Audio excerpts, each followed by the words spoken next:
Good afternoon. Welcome.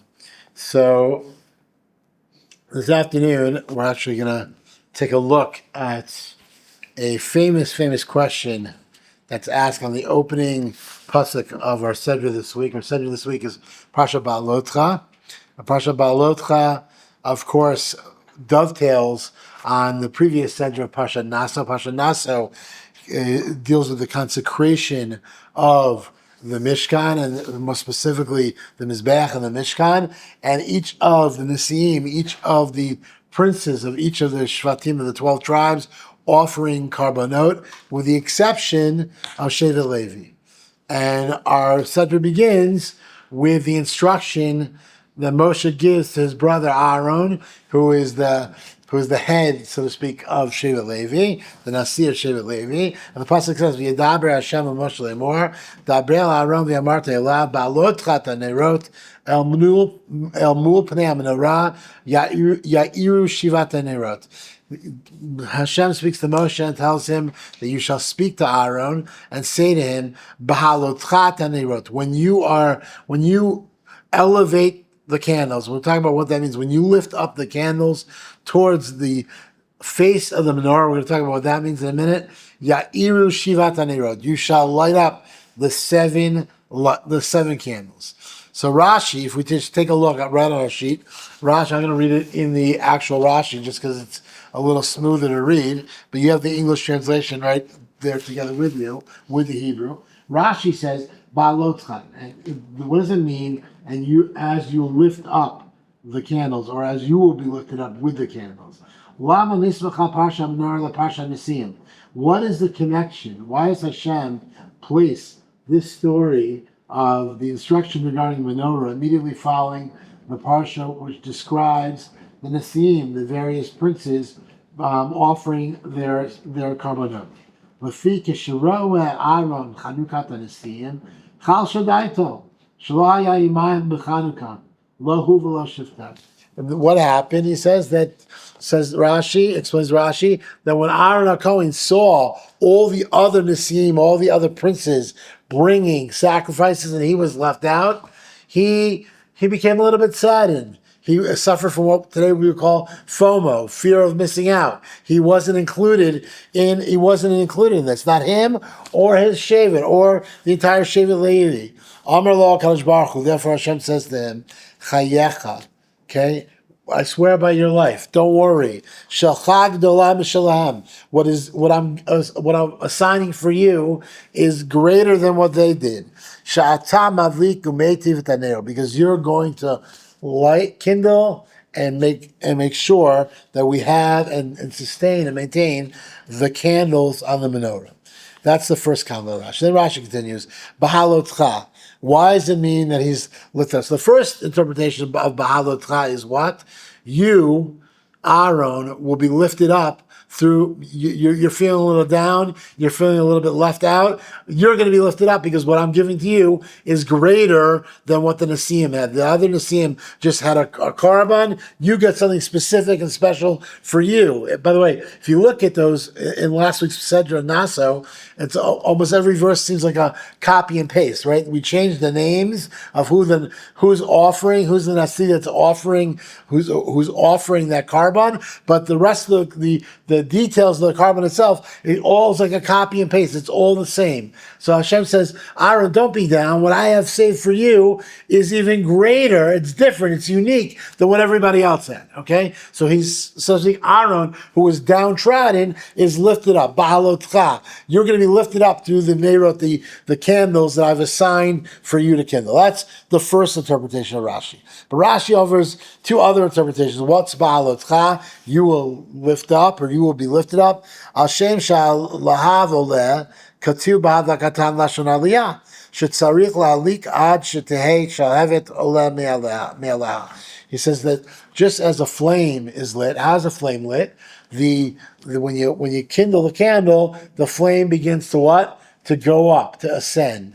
And so, Ba'alotcha they wrote, it's not just enough to just put the match against the wick, but rather you have to wait till you see that there's actually a flame, that the wick actually does kindle and become an actual candle with the flame appearing above the oil. Okay, that's the second interpretation of the word bahalotcha. And the third interpretation, the odarshu rabbeinu mikan shema lahaita lifnei menorah shaleha kohen omeid umetiv. And the third interpretation is what? That there was a little step, that there was a step that the Kohanim would ascend, would elevate themselves in order to what? To make it easier to light the menorah. So there are three interpretations about what this word bahalotchat, and they wrote that you shall ascend as you kindle the candles. Okay, that it's either you, Aaron, shall be lifted up emotionally because what you're being given is better and different than what everybody else had, or you, Aaron, should ascend that step physically, elevate yourself in order to light the candles, or that the flame will be elevated above the oil of each of the wicks. Okay, so that's the three interpretations. Now the next part of the pasuk, El Mul Pnei HaMenorah, that the candle should face should be lit towards the face of the menorah. What does that mean? El Mul Ner Ansai She'enu Bekanim Ela Beguf Shel Menorah says. We know what a menorah looks like, right? The menorah has three stems on each side, and then there's a center base, right? And on that center basis, there's the middle candle, the middle ner. So what is el pnei menorah? That the other lights surround the middle ner, the middle candle, right? There's the middle candle that's on the stem, in the center, the central stem, and then you have the three candles on either side, and their light shines towards the middle candle. That's how Rashi explains our pasuk. Okay, so we're going to take a look at these comments from Rashi, this idea of elevating Aaron and what that meant, of elevating the flame and what it meant, as well as the fact that the flames surround the face of the menorah. What is the significance of that expression? We're going to begin, if you turn your sheets to page 2, we're going to begin with the words of the Netivot Shalom, the Slonim Rabbi. And we're going to begin 6 lines down on the right column here, okay, where it says, in the middle of the line, where it says the words Ukedeita b'midrash, towards the end of the 6th line. Ukedeita b'midrash, okay, as we learn from the midrash, Kol nesiim hekrivu v'Aaron lo hekriv et ima nesiim. All the other princes of each of the shvatim, they offered sacrifices, and Aaron did not bring a sacrifice. He was left out of the dedication of the Mishkan. V'hayamar oili shema b'shvili ein hakadosh baruch hu mikabel shivto shel Levi. He says, "Oh, poor me." Okay. Hashem has decided for whatever reason I'm not deserving, and my entire tribe is not deserving to participate, to be included. Amar lo HaKadosh Baruch Hu Moshe. Hashem says to Moshe, Lech emor lo la'Aaron, al tityarei l'gdola mizu ata mitukan. Hashem says, go speak to Aaron and tell him, don't worry. Okay, what you're going to get, what you're going to be designated to do, is going to be greater than what they got to do. And what is that? And that's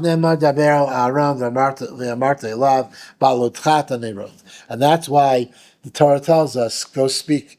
Hashem tells Moshe, go speak to Aaron and tell him you will be lifted up with the candles.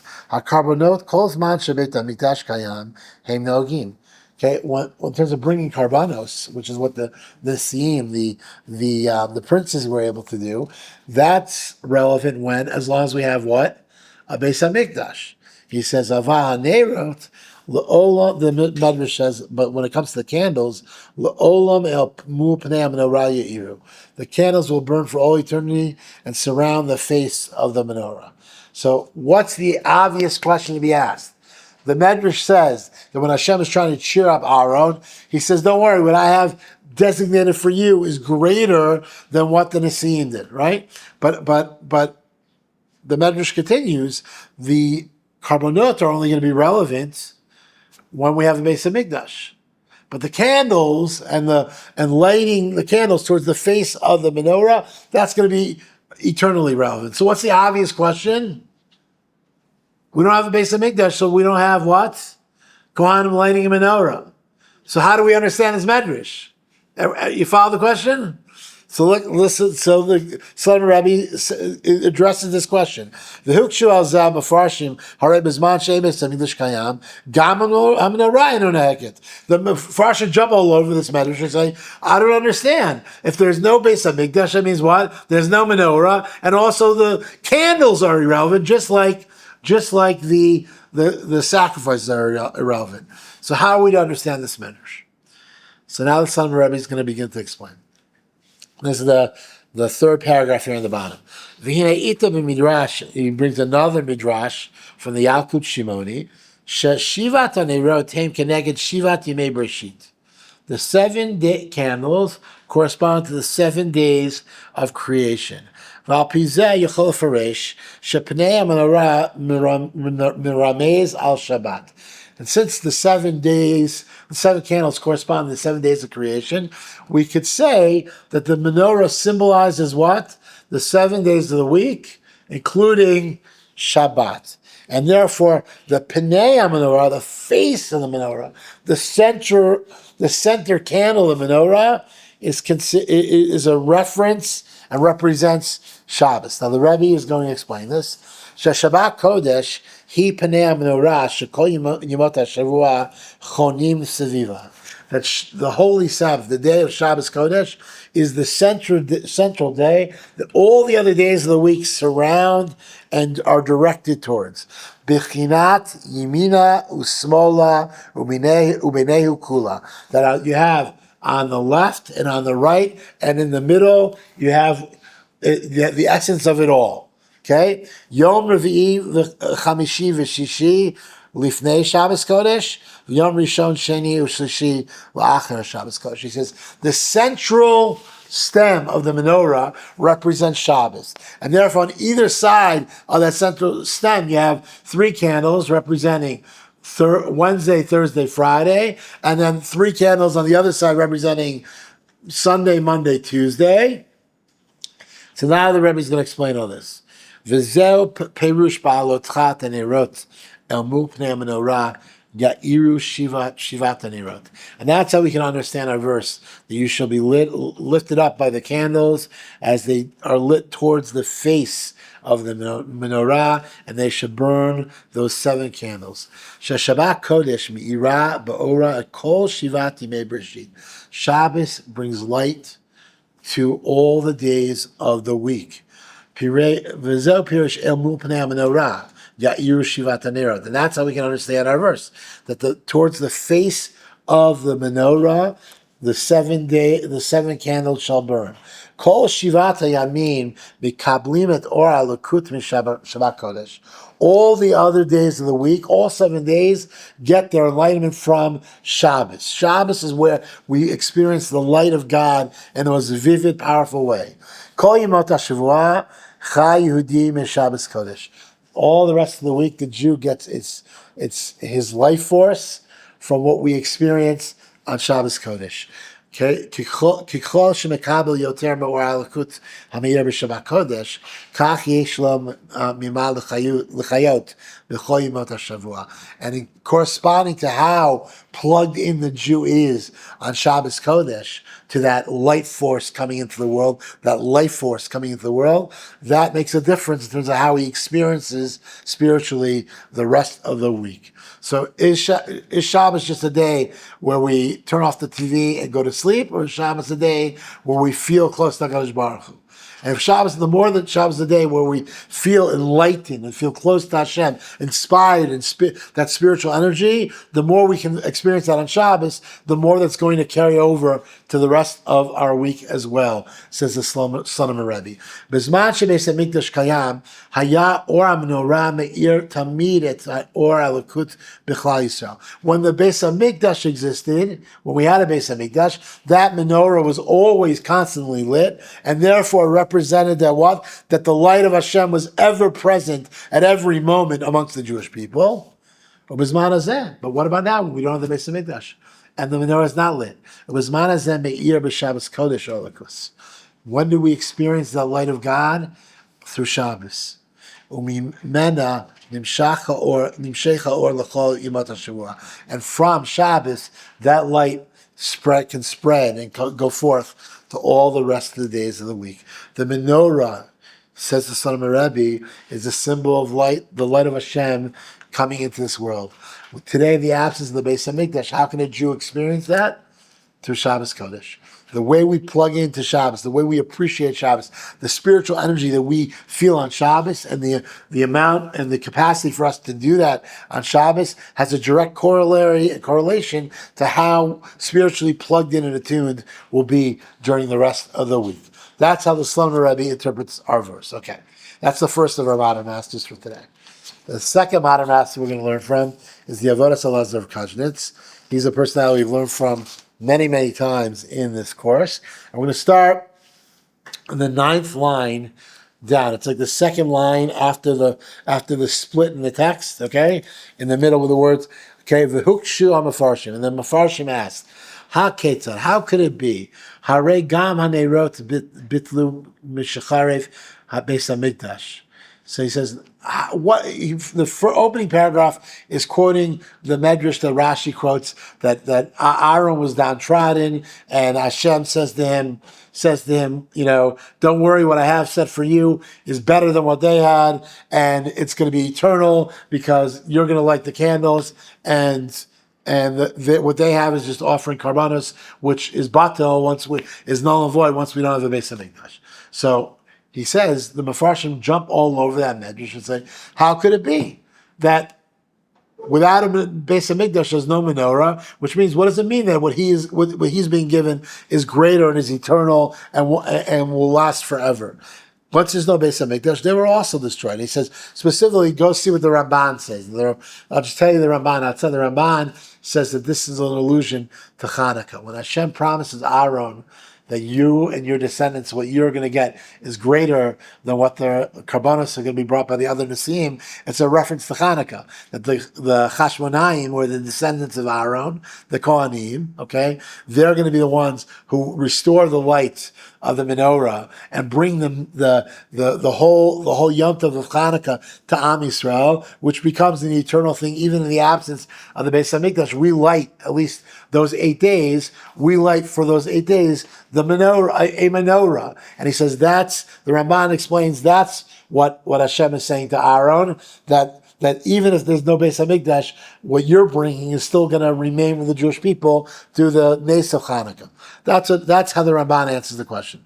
But now back to the Avodas Elazar, and he says we're going to on the third paragraph here.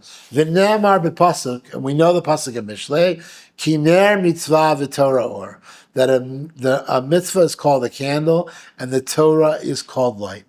Umashallah lanu Chazal, and from this a Chazal have taught us. Okay, and they use this mashal to explain this verse in Mishlei. Okay, mashal Adam hamahalech beishon laila va'afila. It's a mashal it's a parable of a person who's walking in the depths of night, in the darkest pitch blackness. She'il malei haner va'or sakanato miruba. That if he didn't have a candle or a flashlight or the light with him, it would be very, very dangerous for him to be walking.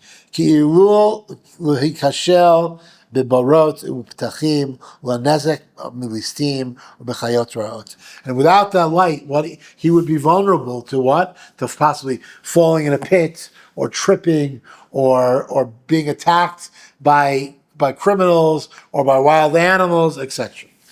And therefore we learn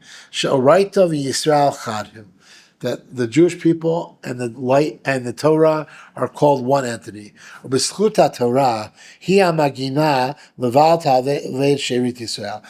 the merit of Torah and its proverbial light, that's what's going to protect and ensure that the Jewish people will never fall prey to the proverbial wild animals and pits that are open before them. Even in the darkest of times, the Jewish people will survive and endure because we have the light of Torah to protect us. The coals, the burning flame of the Jewish people will never be extinguished forever. V'al zeh amar katuv, shemenorah kayemet la'olam. And that's what our verse is teaching us when it says that the menorah, that's what the Medrash is teaching us when it says the menorah will burn for all eternity, will shine for all eternity, even without a base of Mikdash. Kilomar sha'am Yisrael chai le'olam. So the menorah, says the Rabbi of Koznitz, is a reference. We had the first interpretation of the Slonim Rabbi saying that what do we learn from the idea of the menorah? That Shabbos is the proverbial menorah of the Jewish people, and the Jewish people through Shabbos have the capacity to continue to experience that divine light in our lives. Okay, and from that day of Shabbos, that divine light carries forth into the rest of the week. That was the first interpretation. Now we have the Koznitzer Rebbe, and the Koznitzer Rebbe is saying, no, that what's the menorah? The Jewish people are the proverbial menorah. Okay, through us, through the Torah we learn, through our commitment to Torah mitzvos, we are the conduit to bring light into the world, even in the darkest of moments, even in the darkest of circumstances. And because of that, because that's our role, we as a people are eternal and will be protected through the merit of our being that proverbial menorah. That's the Avodas Elazar questions. Okay, we're now going to learn a few pieces from Rav Kook, just to bring this all together. Okay, we're going to learn from two more modern masters this morning. We're now going to learn a few pieces from Rav Kook. This is Rav Kook in Orot HaTorah. Rav Kook's one of his famous works, The Lights of Torah. And we're text number 5 on the top of page 4 here. Rav Kook says, "Echad me'adrachim shel esek haTorah lishmahu." Okay, we all have this expression. We all know this expression, Torah lishma, which means what? Torah for its own sake. That's how we usually interpret the word Torah lishma, without any outward motivation, any ulterior motives. Okay, Torah for the sake of its own sake. And by the way, the Baal Tanya says the word lishma is made up of the letters of L'Shem Hashem. So Torah lishma, according to the Baal Tanya, is what? To learn Torah as a vehicle to feel connected to HaKadosh Baruch Hu. That's what the expression of Torah lishma means. Okay. But Rav Kook says one of the ways in which we can define whether or not we succeed in learning Torah lishma, Torah for its own sake, or Torah for coming closer to Hashem, is to realize and recognize that one of the ways in which we achieve this idea of learning Torah lishma is what? La'ashir Knesset Yisrael b'kochot ruchanim gedolim. That through our learning Torah, we are enriching the Jewish people collectively with great spiritual strength. V'chol ma shemitarbeh or Torah v'imah chibata u'chvoda, and any act that we do that increases the light of Torah, and with it the respect and love for Torah, believe echad Yisrael, in the heart of one Jew, harei hakoach hayisodi shel umah mitchazek u'mitameis. Wow. Rav Kook says that when one Jew learns Torah, when one Jew, through that learning Torah, comes to love Torah and honor Torah, okay, what does it do? Metaphysically, it's enriching the entire entity of Klal Yisrael. When one Jew sits and learns Torah, it has a powerful effect, metaphysically, on the collective soul of Am Yisrael. The light, we'll take questions at the end. The light of Torah is enriching all of Am Yisrael. Okay. Now the next entry Hey from Rav Kook. We just did Dal, and we're going to learn Hey from Rav Kook. Keshelomdim Torah lishma osim chesed im Knesset Yisrael. When one learns Torah lishma, okay, for its own sake, without any ulterior motivations, we're actually doing a kindness for the Jewish people. Ha ketzad. What does that mean? Rav Kook. What is it? How so? Ruach ha'umah mitchazek al yidei ma shebanea biparsim biparnasatan haruchanit bipri rucha. Okay, listen to this beautiful poetic line from Rav Kook. The entire nation, the spirit of the entire nation, is strengthened when its children receive their sustenance, the spiritual sustenance of the fruit of their soul. That Torah kulahim leah ruach Yisrael. Torah completely fills the spirit of the Jewish people. V'chol yachid osek b'Torah hu migale koach chaim chadash b'nishmat Yisrael ayidei hamazon nishmati shehu mikabel me'atorah. And every individual who learns Torah and is involved and immerses themselves in the study of Torah, he reveals the great power of life, a new power of life within the soul of the Jewish people through the spiritual sustenance that they receive from learning Torah. So, says Rav Kook, when an individual learns Torah, we're not only lifting ourselves up, we're lifting up all of Klal Yisrael. Okay, even if I'm sitting and learning by myself, that learning is not only lifting up me, whether we realize it or not. Metaphysically, it is lifting up and enriching and strengthening the entire Klal Yisrael. Says Rav Kook. Okay. Elsewhere in our Pulei Torah, Rav Kook takes it a step further. This is text number 6. Rav Kook says, Al kein tzadikim hatahorim einam koblim al risha ela mosifim tzadik. He says, truly righteous individuals, the famous quote from Rav Kook, truly righteous individuals, when they look at what's wrong in the world, what's broken in the world, when they see the darkness and confusion and despair in the world, they don't complain. They don't complain about what's broken. They don't talk badly about what's broken. Rather, they roll up their sleeves and they add justice. They contribute to making the world a better place. Okay? Bibchina, and this is a manifestation of the concept, ksat mina or, okay, docha harba mina choshech. A little bit of light can push aside so much darkness. Rav Kook is saying in this beautiful short piece that the role of Am Yisrael is when we look at the world around us that can seem sometimes so dark and confusing, and we can look at the world and we can say the world is completely broken and it's a terrible place, and we can very easily begin to talk badly about others. That's not the way a truly righteous individual conducts themselves. Truly righteous individuals, they look at the world and they say, okay, the world is broken, so what can I do to fix it? Okay? We see darkness, what can we do? Even if it's on a minute level, that can begin to turn the page to a brighter day, to bring light amidst that darkness. And Rav Kook says that even the littlest bit of light can outshine so much darkness. So when we learn Torah, even as an individual, okay, says Rav Kook, not only does it enrich us and lift us up, ba'alotcha, okay, lift up our own personal menorah, but it lifts up Klal Yisrael, and even more so, as Rav Kook says in this piece, okay, the light that we bring to the world, okay, even as individuals, has the capacity to lift up the entire world, to lift the world through light, the light of Torah. I just want to share one last beautiful idea from another modern master. It's our fourth modern master of the day, and that's Rabbi Shlomo Aviner. Rabbi Shlomo Aviner is one of the great leaders of the religious Zionist world today. He just celebrated his 80th birthday last year.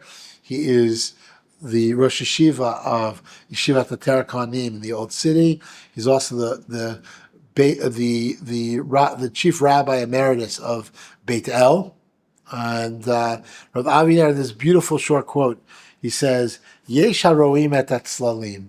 There are people that look at the world and they see shadows. V'yesh haroim et ha'or shlifnei hatzlalim. And then there are other people who see the world and they see the shadows, but rather than see the shadows, they see what? The light that comes before the shadows. Ubichlal, and we have to realize, im yesh salim, just realize that if there are shadows that exist in the world, if there are dark images that exist in the world, what is a shadow? It's a reflection of light. Siman sheyeh shor. It means that what? There's a sign that there is light. Says Rav Aviner, if we look at the world and we see dark images, we see shadows, okay? we should be strengthened and realize that what? That if there's a shadow, that means that there's a light, that there's a light that exists as well. And we have to strive. The role of the Jewish people is to strive to be that proverbial menorah, to be that vessel, to bring that light into the world, to reveal that light to the world, to shine the light to the entire world. And in so doing, even as individuals, when we bring a little bit of light, when we sit and learn, when we do a mitzvah, we do an act of chesed, when we do a little bit of light, says the cook, you have no idea how much that little bit of light outshines so much of the darkness. How much that light, okay, projects over and beyond the shadows. How much that light lifts us up as individuals, lifts us up as Klal Yisrael, and lifts up the entire world. My bracha for all of us, as we prepare to read Parshas Ba'aloscha this week, is that we take to heart all these beautiful ideas, these beautiful teachings, that we learn from each of these modern masters, that indeed we should be blessed to be a source of light, to lift ourselves up, to strengthen ourselves to the light of the Torah Kadosha, to strengthen Klal Yisrael to the light of the Torah Kadosha, and in so doing, to bring light and lift up the world, which right now seems very, very dark and full of plenty of shadows, to lift up the world and realize that the key to protecting the Jewish people, as the Kashitzer Rebbe said so beautifully, the Avodas Hashem said so beautifully, the greatest shmirah, the greatest thing that we have to protect us is the fact that we are given this sacred mission to emulate Aaron and bring that light into the world, even amidst the darkness. Shabbat Shalom. Yeah.